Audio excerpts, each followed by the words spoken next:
Hello, I'm Martin Kelly, senior editor at Friends Journal, and the issue this month is on the effects of war. And it would be hard to talk about Quakers responding to the effects of war without including Quaker House.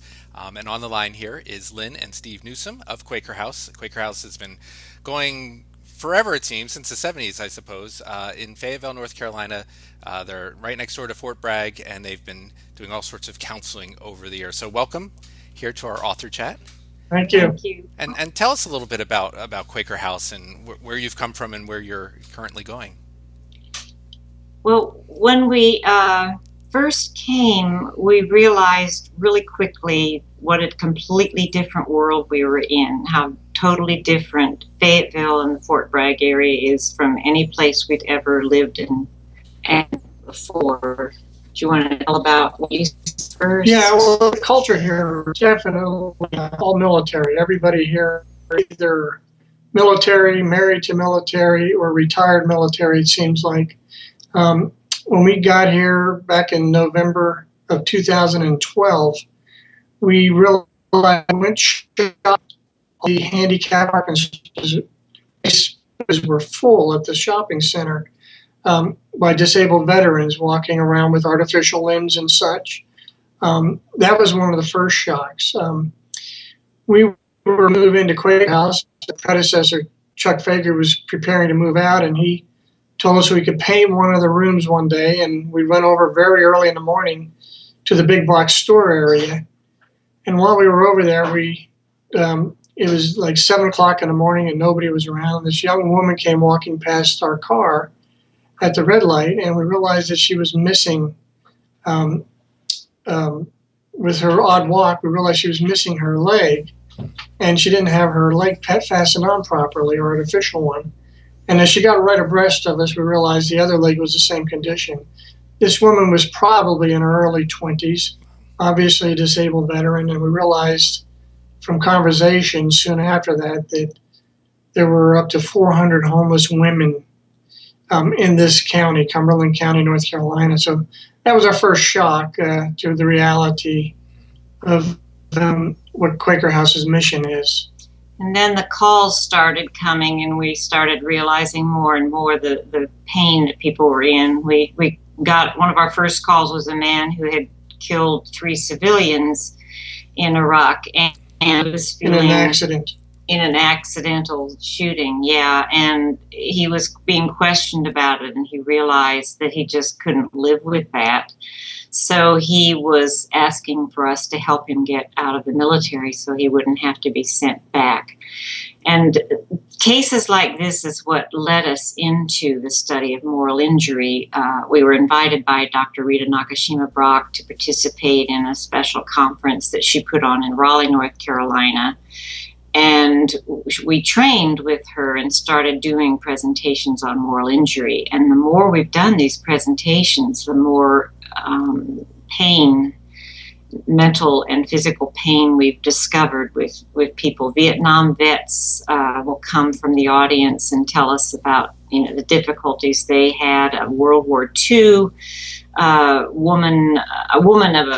the daughter of a World War II vet was telling us her father could only talk to her about the problems that he'd had and the suffering that he'd gone through. So she felt like she suffered moral injury from having listened to his. And actually, the knowledge has been spread that PTSD and moral injury are infectious to the family, that the family can also be hurt by these mental problems. So it's very widespread in the area. Anywhere you go, you're going to run into soldiers who obviously have PTSD or moral injury. They're very isolated. They are quick to anger. They have a real difficult time being in crowds. They're frightened. And it's constantly in the news of different veterans and soldiers who are caught by surprise and end up shooting, and then they get put in jail for that without treatment for PTSD. So we just hear one very tragic story after another. It's very hard. So we're trying very hard to get the word out about moral injury to the general public and PTSD, so the general public is more aware of it, the police are more aware of it, the Veterans Administration and the vet centers are more aware of it, and they thank us and are very grateful that we are trying to get the word out about this and help people.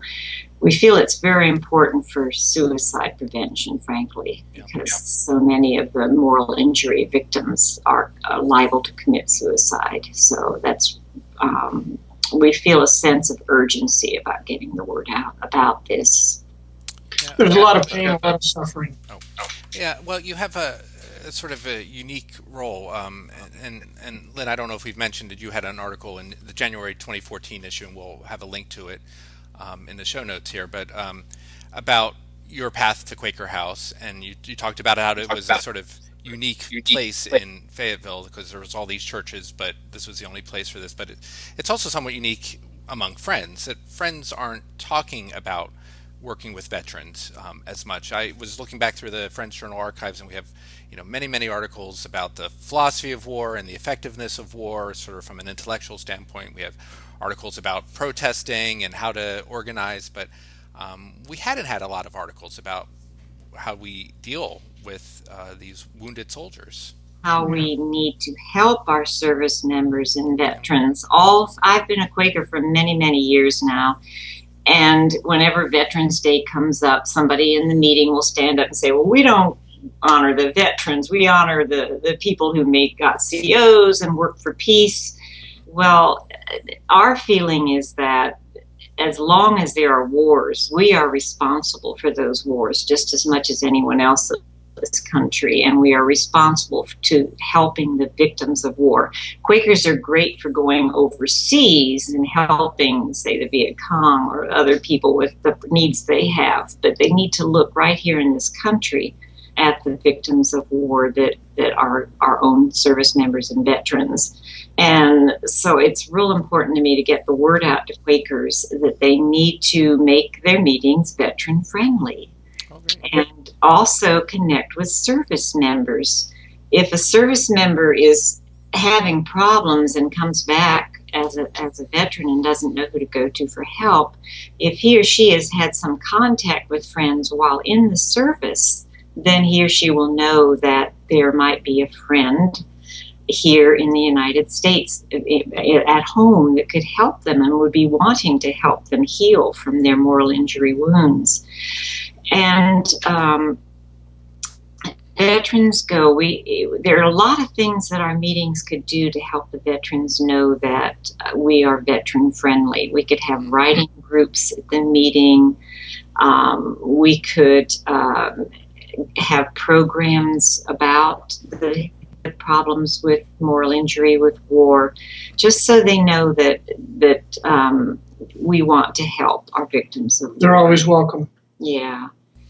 Yeah, one of the things I had a point in my career where I was sort of in between jobs and took on a box store job, stacking things, and it was amazing just meeting, recently returned veterans, and just sort of seeing, this person needs much more help than they're obviously getting, and other veterans from earlier wars with drug and alcohol problems and coming from a local halfway house, and you sort of realize like this person is just going to go right back into the rehab house or into jail. And I have this Quaker background, I have all these lofty things to say, but I didn't really have too much I could really offer them, and I certainly didn't feel like I could just say, well, come over with me to the meeting house on Sunday. It just I don't know how that would have responded. Maybe I should have tried, but we also have we have another article here by Zach Moon, who's like talking about how there are veterans in our meeting houses already, and maybe they're feeling like they can't share that story, and that's like a place we could build. So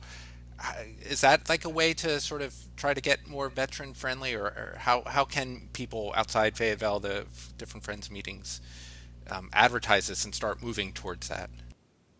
Well, as I said, I think if the Quakers can just reach out to veterans groups and let them know that they are welcoming to veterans, and have different kinds of supports that veterans can take part in. As I said, the writing groups, or we have mindfulness classes, meditation groups. Veterans that are suffering from moral injury tend to feel as though they don't fit in to traditional churches because they don't feel worthy. They feel as though they're too guilty and God is not going to love them, so they don't feel comfortable in a church. A Quaker meeting is a place where a veteran can sometimes feel more comfortable because they don't have the traditional church setting and may not feel as condemned. But it's so important for us to realize our Quaker meetings need to welcome the veterans. To me, there's been hostility in Quaker meetings towards veterans. A lot of veterans or military people will leave meetings because they feel this animosity. So we need to change that and welcome them. Especially the younger folks. When somebody goes into the Army at 18, 17, they're incredibly naive.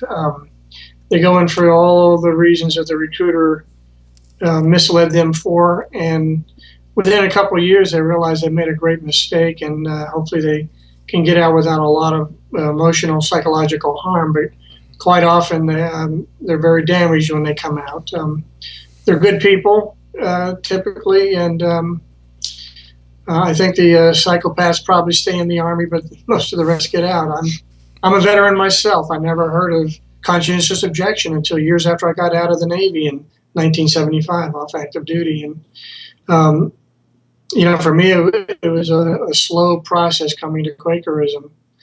But we have here at Quaker House an AA group directed toward veterans. We have mindfulness classes here once a week, and we advertise that to the VA groups around town, the veterans groups, and try to encourage people to come to that.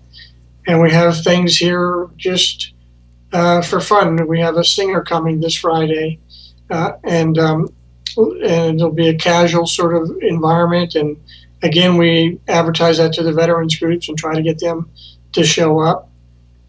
Things like that, just, activities that they might feel welcome to. And if we go to their groups, like I'm saying, veterans groups and such, and say, come on, we're not going to proselytize you and not let you out of the room once you come, but you're welcome, and please partake with us. A lot of service members and veterans, when I talk to them and tell them I'm a Quaker, they'll automatically feel as though I think they're a horrible person. And so I have to get the message across that, yes, Quakers are pacifists, but there's that of God in everyone, and we love them all as children of God, and we also realize that they are victims of our government's policies to wage war. None of the soldiers that we've dealt with want to be at war. In fact, the military right now is so spent and exhausted from 14 years of war that they will readily tell you that they despise war and wish, want it to be done with. So when I get that message across to them, and I can feel this sort of relief from them, and a wanting to open up and be able to share with me their thoughts, which is very good for the moral injury, because then they feel like they are comfortable to share. We had one soldier that, actually was a veteran when he got to us. He had been basically lied to by his recruiter, told that he should leave off of his form that he had been a drug addict. So naturally, I shouldn't say naturally, but he had a relapse, several relapses. When he was under the stresses over in Afghanistan. Sure, and they tried, naturally, for sure. Yeah. They tried to discharge him with less than honorable, which means he wouldn't have had any medical benefits. So he was able to fight it on his own. Yeah. And after he got out, he found out about us, and he was like, oh, I wish that I had found you beforehand. And he asked to volunteer to help us. Well, it was obvious that he was struggling with the addiction, and he was probably going to be, if he hadn't already relapsed, which I suspected he had, that he was having difficulties. Well, his former first sergeant contacted me and said, he was worried about him and said, can you contact him and let him know that I'm worried about him? He came to Quaker House to talk to us. He came to the house and was sitting in the house in his fatigues and telling us about how upset he was that he had not been able to help this man. And he obviously had a certain moral injury that he had not been able to rescue and save him from going back into relapsing. So he said, thank you so much for helping. And I said, we love you. We're all God's children, and we love you. And the first thing I knew, he was broken down in sobs. Yeah. So that's what Quakers need to be doing. They need to let our veterans know that they are children of God and that we love them. Yeah, it's very And hopefully they'll stop going to war. And hope they stop going to war, right? Stop the cycle. Yeah.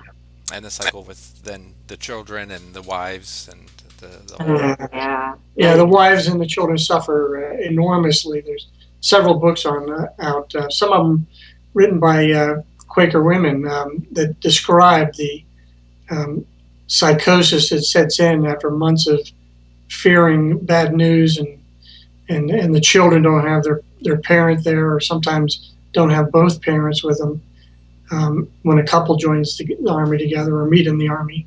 So they end up,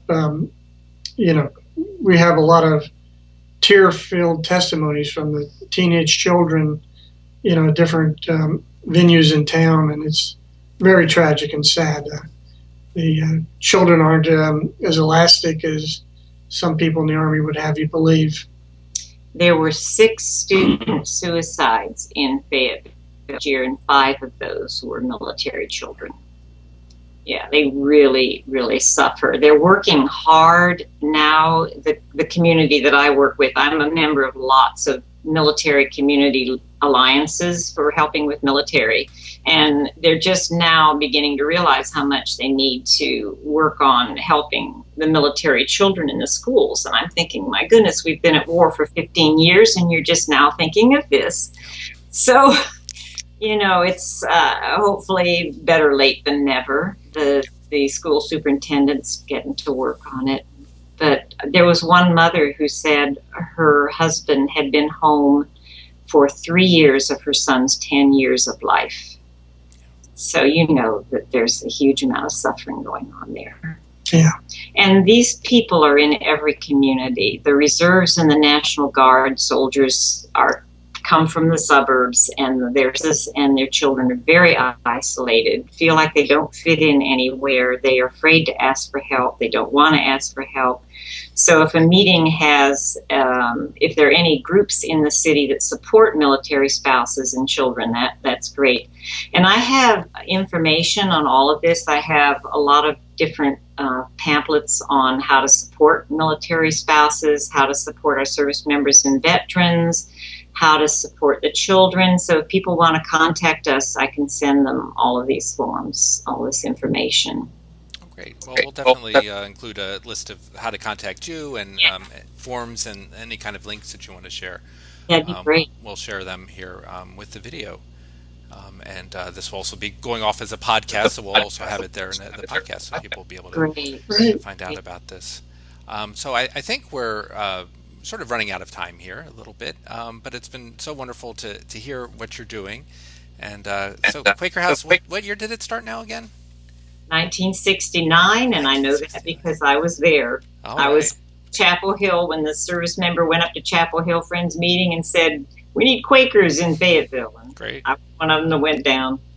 And still going strong there. It's amazing. Years. Oh, we're needed more than ever. Yeah. Right now, our counselors are absolutely overwhelmed with calls from service The Army is members. reducing. They just reduced 50,000 last year, and they're talking about another 40,000.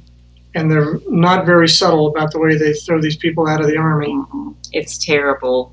Soldiers with PTSD are being dismissed for misconduct, and it's happening so much. It's just awful.